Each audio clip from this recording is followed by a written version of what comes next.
Guys, and welcome to Primal Waters. Today, we're going to have a look at a news article from the Albany Advertiser. That's a town or a city in Western Australia, the southern parts of Western Australia, in the same area of the waters where I talk about these large great white sharks.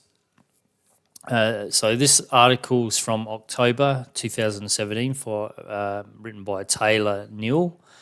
I will post the link for this in the description bar down below. There is a picture of this great white shark. It's not a happy story. This thing took place in 1975 before great white sharks were a protected species in Australia. This is probably just another example of if great whites were protected back then. This shark mentioned in the story you could just imagine how big this shark would be if it was still around today. So we'll have a read of it. I'm not going to judge a person. 1975, 1975, this is before people knew better.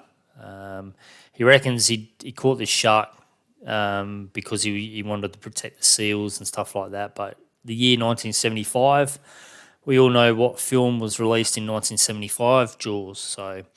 But before we read this out, what I'm going to try and attempt to do is go through and find stories like this in Australia. There's plenty out there. The headline for this is Shark Hunter Recalls Monster Great White. The size of this great white was 5 metres. We know they can get bigger. And also, before we move on about with this story, when I say monster, I'm not talking as the shark is a monster. When we say monster, we're talking monstrous size of the shark. Okay? All right, so we'll read this now. More than 40 years on, former fisheries officer Colin Ostle still recalls the power of the 5-metre great white shark he caught off the Albany coast in 1975. Mr. Ostle, who worked for the fisheries department in Albany from 1968 until 1975, ended up on the front page of the Albany Advertiser on April 25th after bringing in the massive shark that weighed nearly 1,500 kilograms. There's a picture of the shark as well. After spotting the shark the previous day, Mr. Ostle decided to go out tuna fishing with a friend and keep his eyes peeled for the great white. It wasn't until fairly late in the afternoon and we were burrowing up for bait fish, and then this thing came in under the boat when we were standing on the tuna racks, he said. It was far too late in the afternoon to use a rod and reel to land it, so I had another method which involved a wire snare. Because he was passing under the back of the boat, I had an opportunity to lean over and get a snare over his head. Mr. Ostle had rigged up a wire snare that also included a 4-wheel drive tyre to elevate the shock. I got the opportunity and I got the snare over the head, he said. When the snare goes over the head, they immediately try to snap the wire by wrapping themselves up in it. This one he put sheer power on, and he put about a 15-degree lift on the boat for probably 12 minutes. Mr. Ostle said that the shark continued its battle for half an hour, only 200 metres offshore from the whaling station. He pulled that side of the boat down to almost water level, and it was only after about half an hour that I was able to get a shot at him, he said. Having caught an estimated 60 great whites in his 7-year stint in Albany.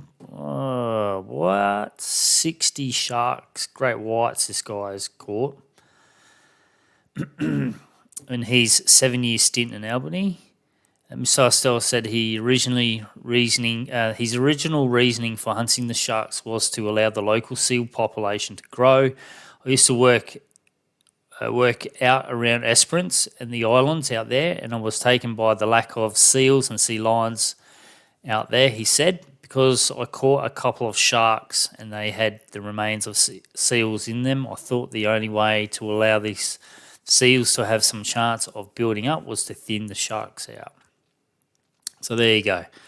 If you want to have a read, it's got some pictures there of the actual shark. I will put the link for this down below so you can go check it out. Reading it's pretty sad. The reason why he was hunting these sharks, I don't know. To be honest, I don't really believe it. But 60 great whites. Oh man, that's the thing though. Great white sharks, they control the population of seals.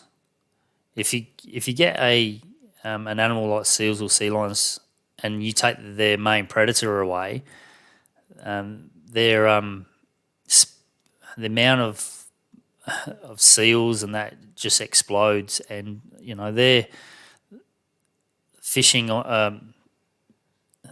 their numbers increasing is probably not a good thing on the fish stocks and around those areas. So great whites tend to keep the population down. So,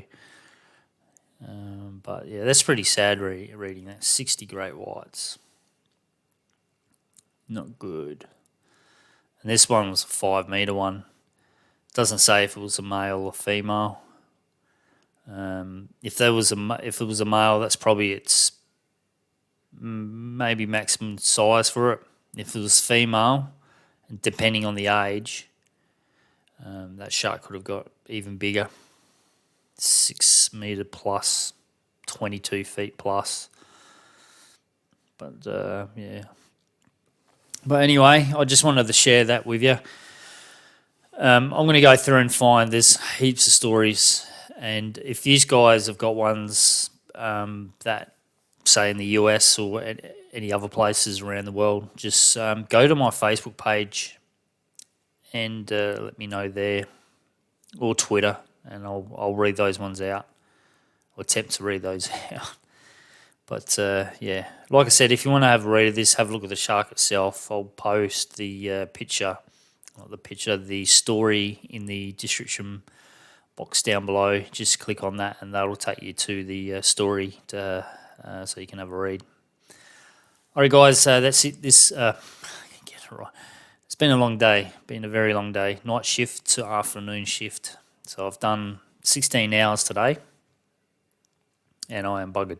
I thought I'll get in here and do a video for you guys before I hit the sack. So, but it's a pretty sad story actually. 1975, you just got to remember that back then, time of the year of Jaws being released as well. So, alright guys, that's it for this video. Thank you for tuning in. Drop a comment down below, hit that like button and share this video. If you're new to this channel, please subscribe. And if you are a subscriber to the channel, please hit that notification bell so you are notified when I've uploaded another shark video.